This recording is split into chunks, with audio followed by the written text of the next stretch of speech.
Welcome to the RTO Superhero Podcast with me, Connell Richards. Each week, we break down the standards for RTOs 2025 and turn them into clear actions you can use. You get real examples, compliance tips, and straight answers for running a quality RTO. Let's get started.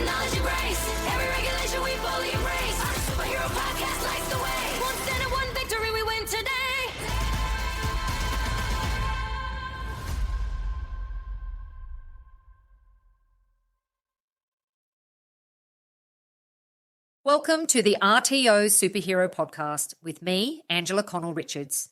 Today, we dive into the Centre of Quality Area 1. We talk about your training and assessment strategy, the TAS. Many RTOS still treat the TAS as a file to update once a year. That habit weakens delivery and exposes risk. Under the outcome standards, the TAS becomes a strategic document. It guides design, delivery, support, assessment, and improvement. Today, you will hear how the TAS has evolved, what QA1 demands, where RTOS slip, and how to use the QA1 Strategic TAS Planner to build a TAS that drives real outcomes. Let us start with why the TAS matters. QA1 shifts focus from planned delivery to proven outcomes. It asks how your design supports your learners. It asks how you align with industry. It asks how your team uses the TAS. The standard says training must match industry needs and suit the learner cohort. This means your TAS must reflect your context. It must match your delivery mode. It must link assessment to the unit. It must include current industry input. It must guide your trainers. It must show how support shapes delivery.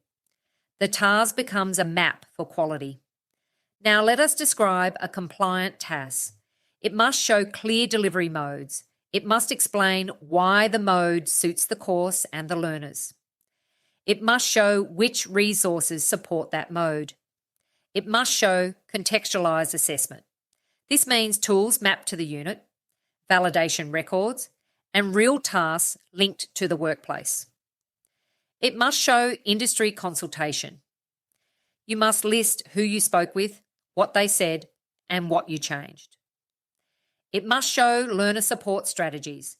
You must show LLN support, digital access, and support for diverse cohorts.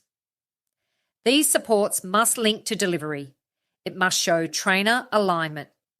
You must show who delivers each unit, their competency, their currency, and their PD. Let us look at common mistakes.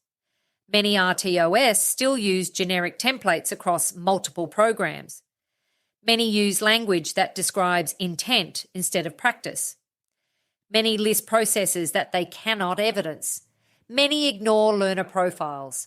These gaps weaken the TAS. They signal risk. The regulator looks for alignment between the TAS and actual delivery. If they do not match, the audit becomes difficult. Now let us bring in the QA1 Strategic TAS Planner. This tool breaks the TAS into clear parts. It gives prompts for each section. It gives checklists for assessment alignment, learner support, and trainer mapping. It gives a consultation log. It gives a version control register. It gives reflection questions that link design to outcomes. Use it to build a TAS that supports practice, not a TAS that sits in storage. Let us explore a real example. A provider planned to add new programs. Their TAS looked current, but many parts had drifted. Trainer mapping was missing. Delivery modes were outdated. Assessment methods lacked recent validation. Industry input was missing. They joined the Vivacity Compliance System. They used the TAS template and the planner. Their team received online training and live guidance. Each step aligned their TAS with delivery and support. Staff used the TAS in meetings. Trainers understood their roles. Their audit became clear and smooth. The auditor called their TAS a model of intent. The provider gained confidence and stability. Now let us outline what leaders must ask. If you use an old template, if trainer lists are not mapped, if statements are generic, then you must check if your TAS shows your real delivery. A TAS must reflect how you teach, how you assess, and how you support learners. It must also reflect who you serve. It must support each part of QA1. Let us add more detail. Delivery modes must match your resources. If you claim hybrid delivery, you must show tools, guidance, and logs. If you claim workplace delivery, you must show agreements and supervision. If you claim online delivery, you must show access checks, LLN adjustments, and digital support. All modes must link to your cohort. Assessment practices must be clear. You must show mapping and design. You must show how tasks reflect real work. You must show that tools match the unit. You must show evidence of recent validation. You must show how feedback changed your tools. Industry input must be current. You must show names, dates, and methods. You must show how feedback shaped your design. You must avoid generic statements. You must demonstrate real links to the sector. Learner support must be practical. You must show how LLN checks shape delivery. You must show how digital access is handled. You must show how you support diverse groups. You must show how support records link to outcomes. Trainer alignment must be clear. You must show mapping. You must show currency logs.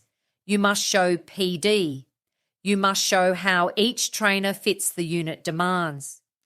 The TAS must also guide daily work. Staff must use it. Meetings must refer to it. Program updates must align with it. Delivery must follow it. Support must connect to it. Validation must test it. The TAS must stay current. Let us go deeper. A strong TAS includes clear learner profiles. These profiles shape pacing, resources, and support. A strong TAS includes resource lists linked to delivery. A strong TAS includes a delivery schedule that matches the plan. A strong TAS includes risk points and response notes.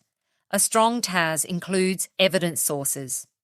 Each part builds consistency. Industry expects learners to become job ready. The TAS must show how tasks reflect this expectation. You must show workplace links. You must show current examples.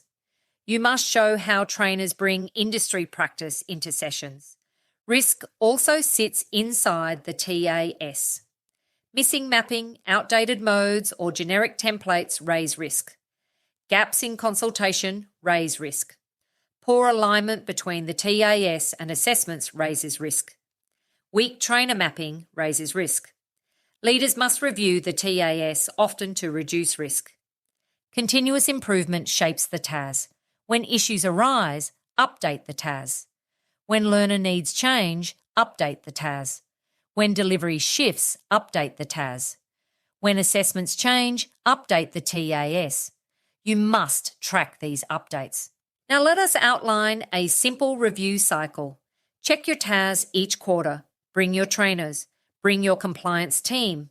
Bring your support team. Check each section. Check alignment to the unit. Check alignment to industry. Check alignment to delivery. Check alignment to assessment. Check alignment to support, update the file. Track changes. Then share the updates.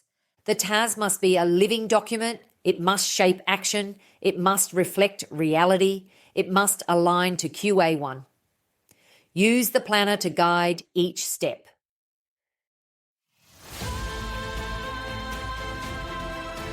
Thanks for joining me on the RTO Superhero Podcast. Use today's insights to strengthen your systems and lift the quality of your delivery.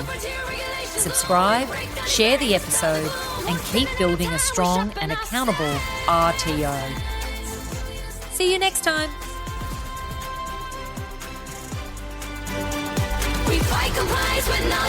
this.